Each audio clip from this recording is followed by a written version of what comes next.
So 25 years old, don't worry. Any mistake is an income, is a wonderful revenue for you. So I told myself and told my young people, before 20 years old, be a good student. When you do entrepreneur, just learn some experience. Before 30 years old, follow somebody. Go to a small company. Normally in a big company, it is good to learn processing. You are a part of a big machine. But when you go to a small company, you learn the passion, you learn the dreams. You learn how to do a lot of things at one time. So before 30 years old, it's not which company you go, it's which boss you follow. It's very important. A good boss teaches you differently. And from 30 to 40 years old, you have to think very clearly, you're working for yourself if you really want to be an entrepreneur. When you're 40 to 50 years old, you have to do all the things that you are good at. Don't try to jump into the new area. It's too late. You may be successful, but the rate of dying is too big. So 40 to 50, think about how can focus on things that you are good at.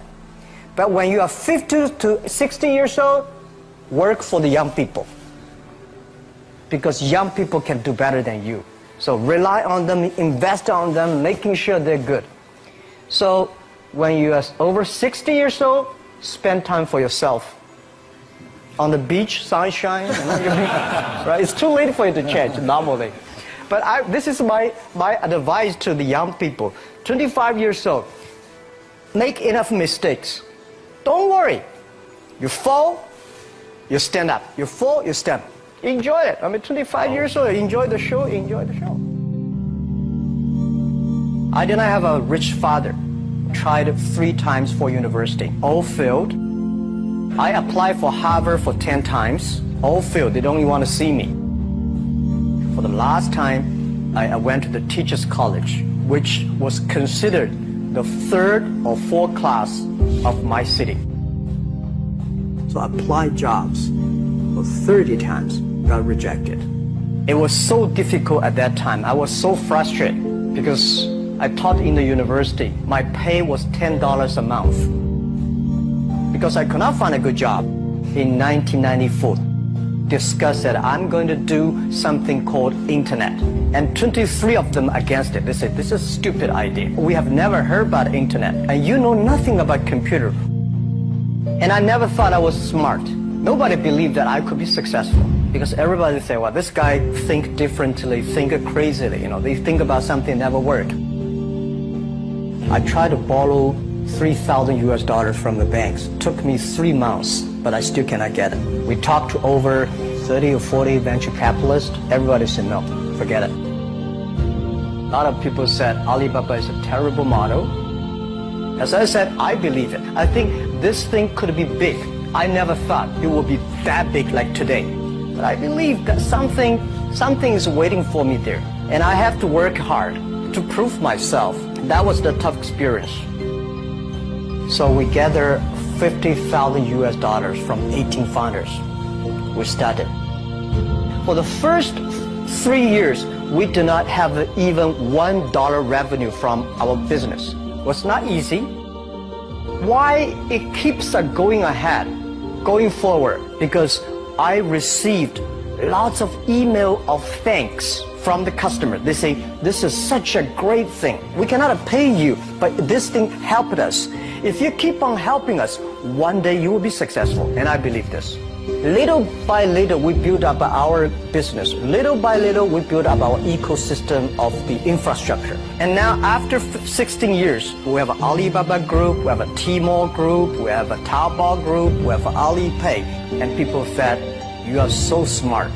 How could you make a company like that? Bill Gates, Warren Buffett, Jack Welch, Larry Page, Mark Zuckerberg. The difference between those people and other people, they are always optimistic for the future. They never complain.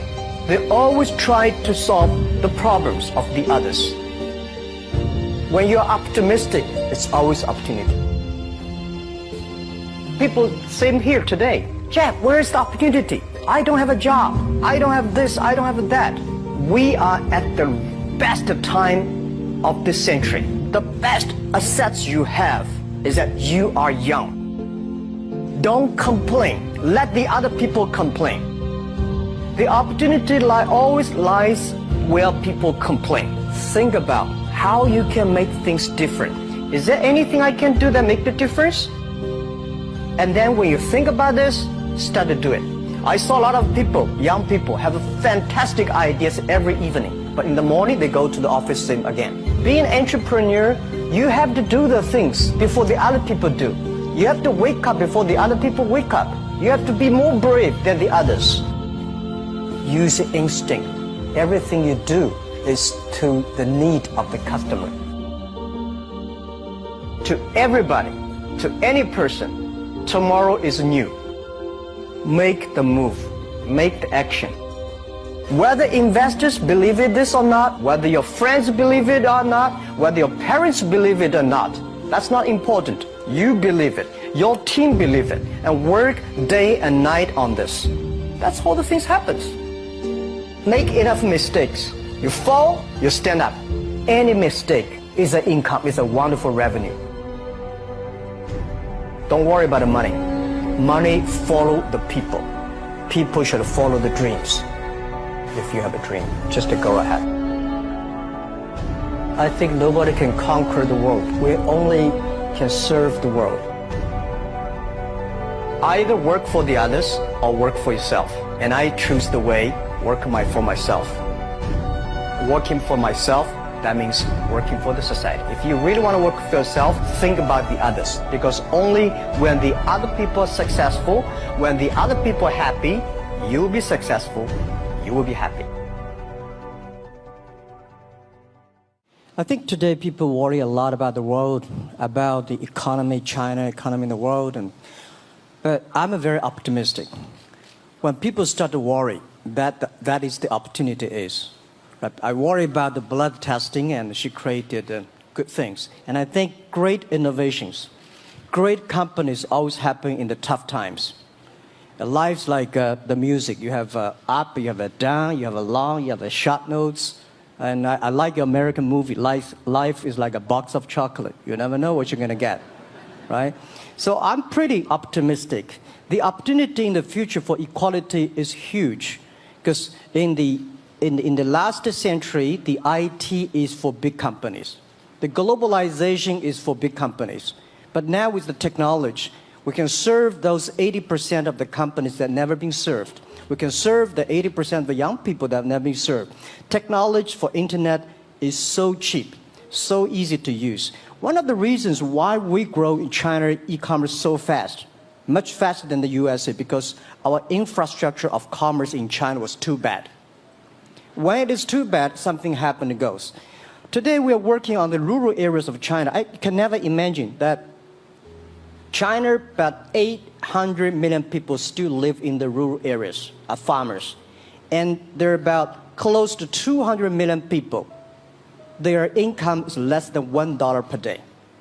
And before the internet, it's impossible for these guys to reach the PC because it's so difficult. Even people like me, I don't know how to use a PC. But now 80% of the farmers, those people using mobile phones.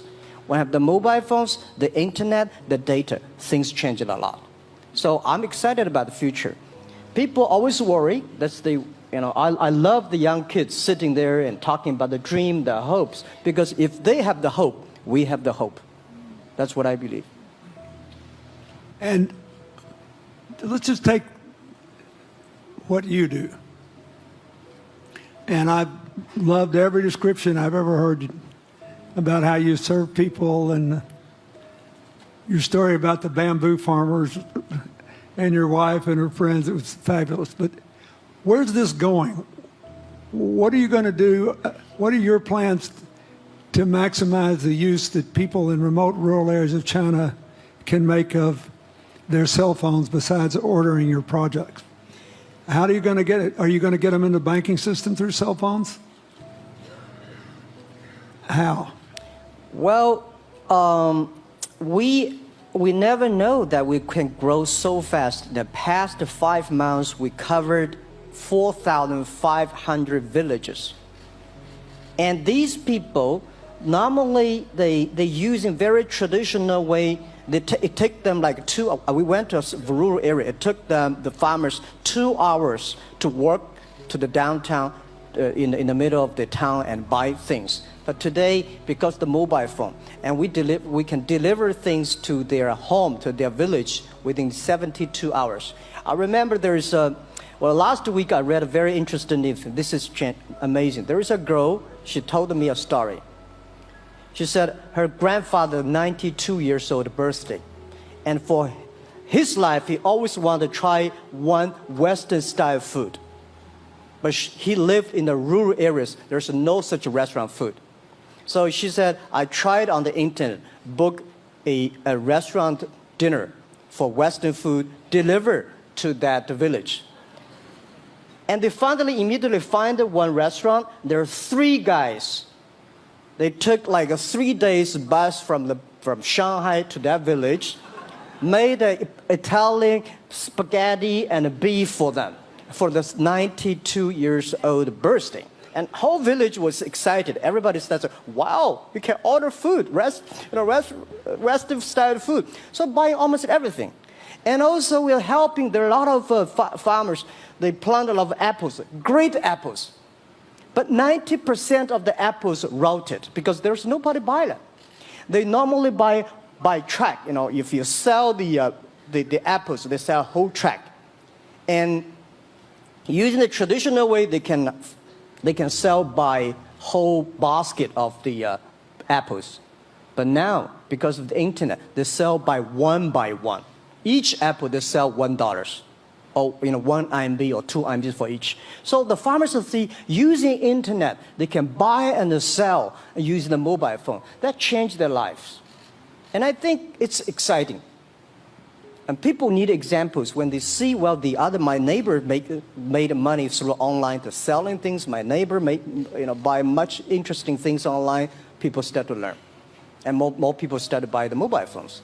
We cannot make all the mobile factories to sell phones to them. Only they know the mobile phone really works, helping change their lives, they start to buy the mobile phones. Just one more question. Do you think this will make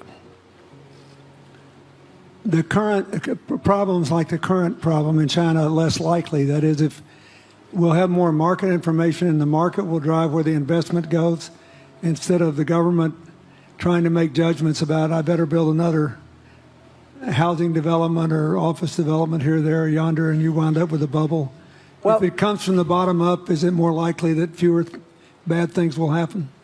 Yeah, I think last week I was in Seattle discussing about the China economy. I think you American people worry too much about the China economy. Well, you see, every time when you start to worry about China goes better. Every time you think China is in problem, we'll get better. But when you have to say, you have a high expectation of China always a problem. Like parents have the expectation of the kids, are the same. But there's a big difference between American consumption because people say, the economy is bad, so China consumption will be good low. No, totally different. You Americans love to spend tomorrow's money. And the other people's money, maybe. Or maybe the children's money. We Chinese love to save money. We are probably the largest country, the safe deposit in the whole world because we've been poor for so many years. When we make money, we put in the banks because someday we know the disaster is coming, so we can spend the money. So when the economy is bad, we still have the money to spend. You guys probably don't. You worry. And the second thing is that China been focusing on developing for the past 30 years. China government so strong on investment, so strong on exporting, but they are too weak on the domestic consumptions. Domestic consumption is not driven by government, it's driven by entrepreneurship, driven by the market, not the government. So in the past 20 years, government is so strong. Now they're getting weak. It's our opportunity. It's our showtime. to see the market economy, entrepreneurship, how we can develop the real consumption. I think if the China developed the great consumption, we have a 300 million middle class. In next 15 to 20 years, we're going to have 500 million middle class. We need to import a lot. So when we start to import, that's a great. I worry a lot when we export. When we export, we got a terrible sky, we have a terrible water, we have a terrible environment. When we start to import, we got to be better. So that's all the great opportunity, guys. Be happy about that. I'm serious. I agree with that. I'm serious. Yeah. Worry about yourself. Don't worry about the others. The reason some of us worry about China is we depend on you to buy our debt. However, I tried to be more Chinese when I was president. I saved a lot of money. So good. Good. But I just wanted you to say that because I really believe that. I mean, I think you're absolutely right. The trend toward greater internal consumption I think, will remain unbroken in spite of whatever the difficulties are in the next few months. I think it's important not to overreact. You can't break the trend. You've got to clean up the land from chemical contaminants. You've got to clean up the air. You're going to do it. Yep. And a lot of Chinese will make a lot of money out of that. There'll be a lot of great new companies, and there'll be opportunities to import from other places. Yeah. So can you discuss your theory of what you're doing and other things in terms of whether it advances equal opportunity and social solidarity? Tell them what you think is going to happen. And what other kinds of, when your opening remarks, you just said technology is going to be active in this way in other areas of the economy. What do you think the next big opportunities are? But first, tell them just in 2 sentences what you're doing, because Jack and I know, and we haven't been clear enough. Explain it, and explain how you think that advances social solidarity and equality of opportunity. Well, our work is in the belief that access to health information is a basic human right, and that lab information, particularly because lab data drives 70% of clinical decisions, needs to be accessible to people before they're sick. So if you look at the word diagnose in the dictionary today, it says to determine the presence of disease from symptoms, which means by definition, we're determining that people are sick once a disease has already progressed. And our work is in being able to make lab testing accessible to people in time for therapy to be effected.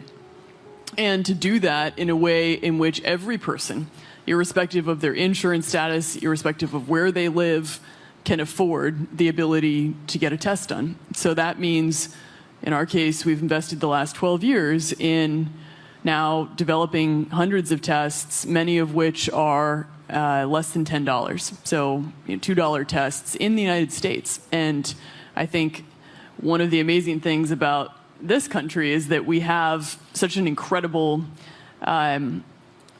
ecosystem for fueling creativity, and that creativity can create new markets. So in answer to your question about the market being able to conform itself to social good, I think the creativity that goes into creating these new technologies creates new markets in and of themselves. And our basic belief is that those new markets come from empowering individuals and enfranchising individuals and trusting that individuals have the capability to engage with information, and in accessing that information, beginning to take control of their own outcomes and their own health outcomes, and in doing so, changing the way our healthcare system works. Think what this could mean for rural China, for rural India, for Native American reservations in America, for the Mississippi Delta, for the remote areas of where all the jobs were lost from coal. You're all of a sudden giving people information. And one of the most important things I think we did in my second term as president in the healthcare front was develop this diabetes self-care program, and all of a sudden Jack's company could be delivering the means to self-care based on your test. I mean, I think that this is a very big deal. We all want to live as long and as well as we can, and Craig Venner was here. We were joking about whether we'd make it to 100, but in the meanwhile, you want to keep people healthy, and if they're sick, you want to intervene early, not late. Yeah. Well, and if you look at, the ability to engage with this information, we have a $4 trillion healthcare problem in this country. 20% of it is type 2 diabetes, which is reversible. And we have 90 million Americans who do not know they are pre-diabetic. But access to information and the ability to engage with that information is the foundation for being able to change those outcomes and cost, right? One more fact, and then I want to call on Jack. You founded this company 12 years ago, right? Yeah. Tell them how old you were. I was 19. Yeah. So, don't worry about the future. We're in good hands. It's okay. I was thinking about 19, where I am. 19, I've not passed the examination for university yet. I failed 3 times, but I think it worked out. I'm not good at schooling. Well, yeah, that's why I give confidence to a lot of young people in China. If Jack Ma can be successful, 80% of the people can be successful. People like her, we're jealous. But, well, equality, I would like to make a little bit technology helping, because yesterday I was joining the UN Women Conference about gender equality. And I think the first technology revolution happened 200 years ago in the UK, released the human body, the arm, stronger. The second technology revolution in the US, for energy, you can last long. But this technology revolution release the brain. So this century is not a competition who is stronger, whose muscle is stronger. It's who is smarter, who is soft, who can listen.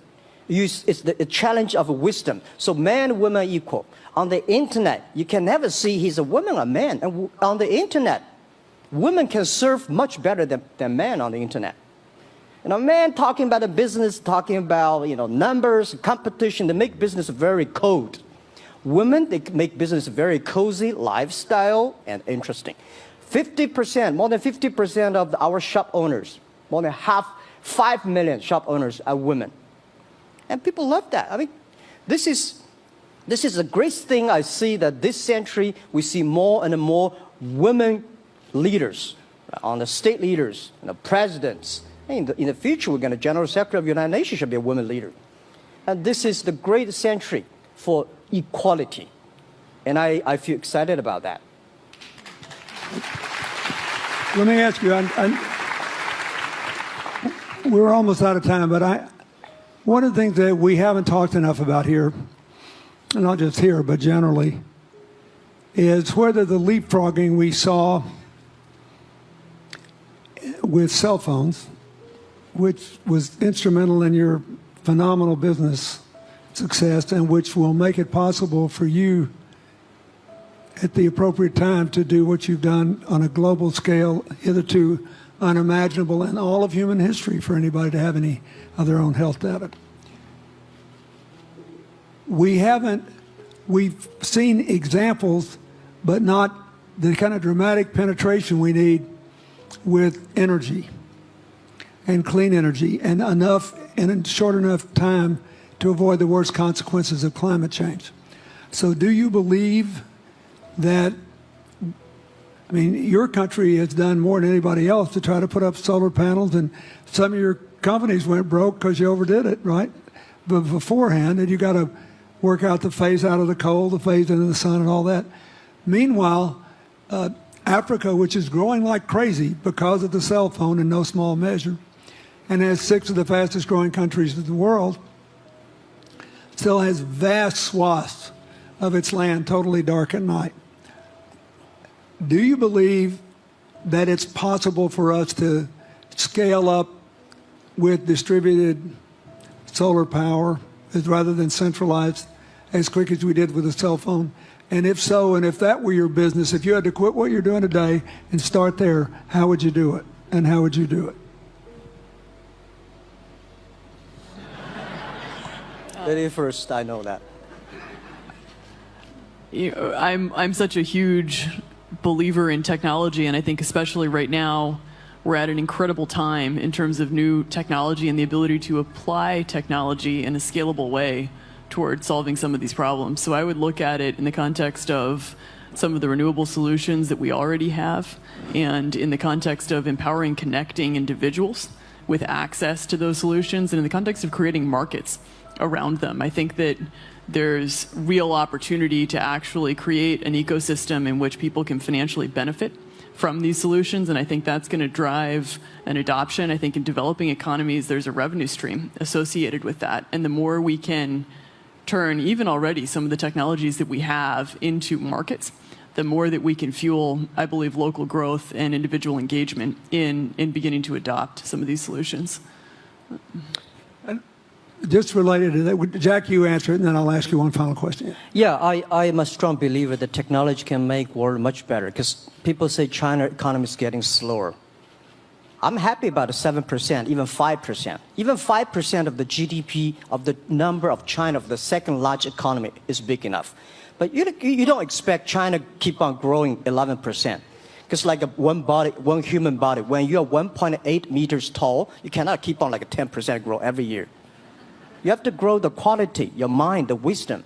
So I think China needs new technology to solve these problems, and which today the data, the clean technology, all these things that China is supposed to do, if we keep on the tradition, the old ways, we'll go nowhere. This is why I feel excited, because people ask me, what is your dream now? Because I never thought I would be today. I can sit here talking to president. I'm like a guy, on the street, and like failed 3 times for university, 5 times for high key schools. I applied for 10 times in Harvard school, all rejected. I never thought, because of the technology, because the internet gave me this opportunity. So I think when I retire, I don't want the Chinese people have a terrible water to drink, unsafe for food, and the money we make all spent in the hospital. That's disaster. So how we can use the technology to enable young people, the great chance of this world, don't worry about it. We got 1.4 billion people who were born in 1980s. They are the people of the internet times. They are going to have new ways to solve the world problems. The things you are worried about today, they can solve it. And human beings have these kind of worries for centuries. And young people can always solve it. And today, when you have a right direction, clean energy, the climate change, all these issues, they will be solved, and these are the great opportunities ahead of us. Anything else? I agree with that. I think the more we can enfranchise people, the more we can create ecosystems in which individuals are empowered, the more we give rights to individuals to be able to build businesses, to be able to pursue the economic benefit of technologies, the more you see these markets change. Before they leave the stage, I want you to look at them. And I want you to think about the time we have had to spend here dealing with the refugee problems in Syria and Lebanon. Stand up, Elias. This is my friend Elias Bousab. He's the education minister in Lebanon. He's got to educate all these kids. And so he left a miracle that very much reflects the lives that Elizabeth and Jack have lived. He was in a very responsible position at the American University of Dubai. They started bringing American scholars over there to live in an Arabic culture. He did all these wonderful things. Lebanon got in trouble. He went home to save his country. What is the difference? How much more could he and every smart Lebanese person do if they could focus on these things? And why can he not? because the place is dominated by people who think their differences are more important than their common humanity and their common challenges. You cannot imagine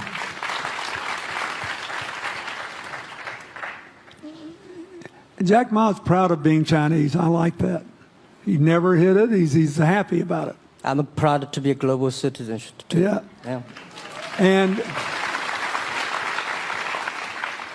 I imagine Elizabeth's proud to be a blonde-haired, blue-eyed American techno whiz from Northern California. Yes. But they don't, not a word either one of them has said has defined the meaning of their lives or the direction of their work with negative reference to someone else. My friend Dikembe Mutombo, stand up. No, you don't have to stand up. It'll hurt you too much. You're an old man.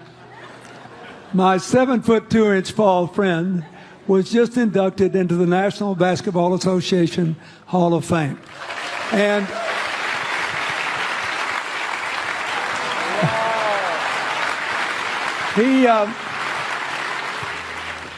my whole family loves him.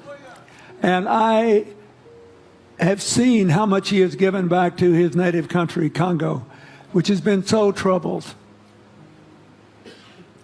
I've known him a long time. We both went to Georgetown University.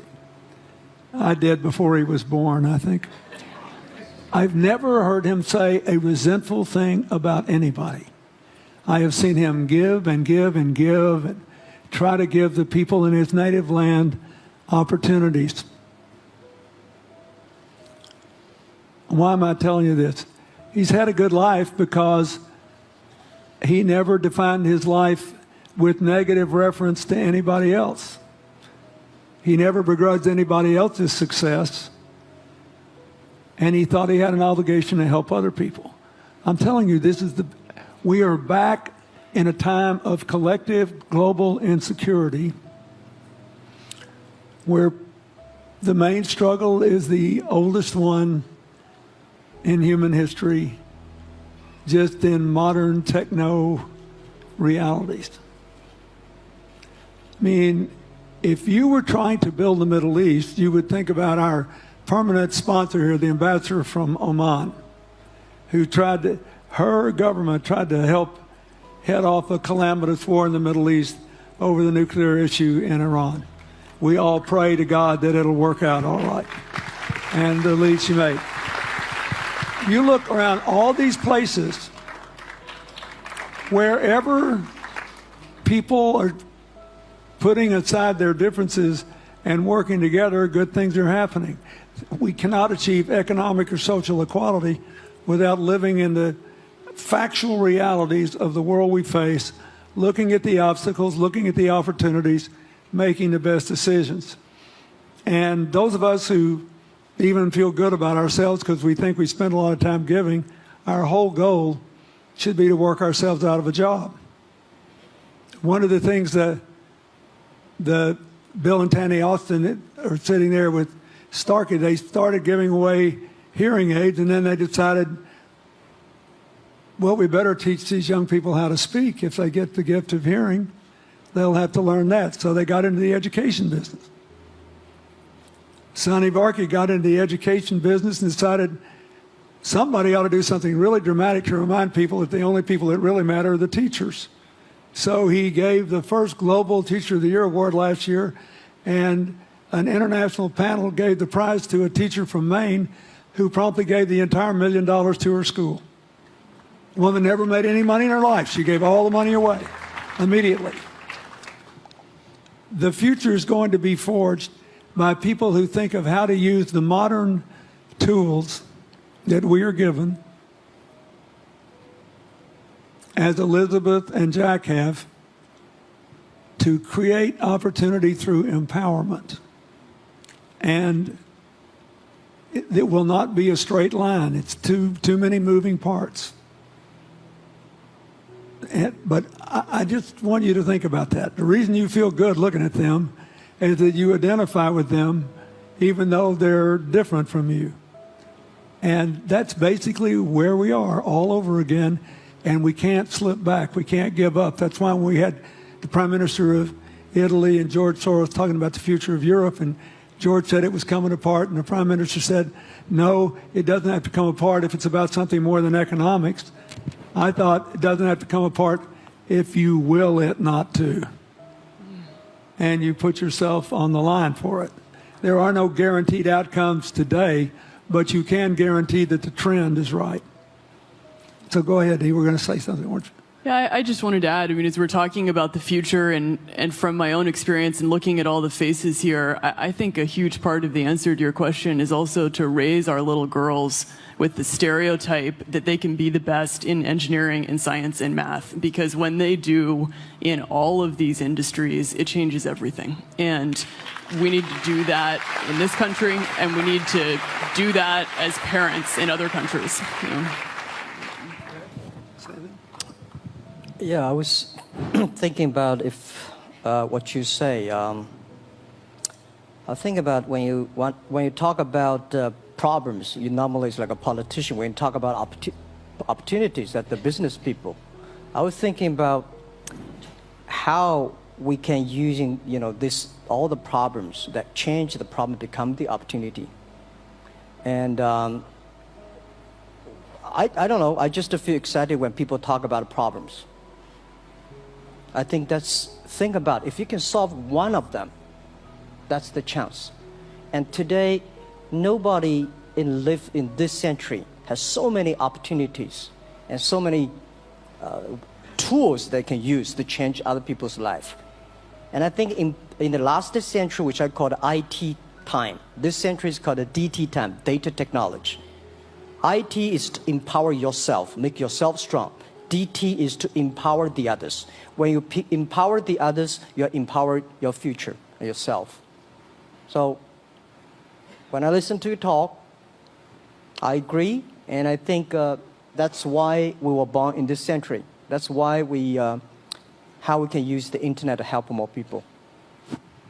Let's give him a hand. Thank you.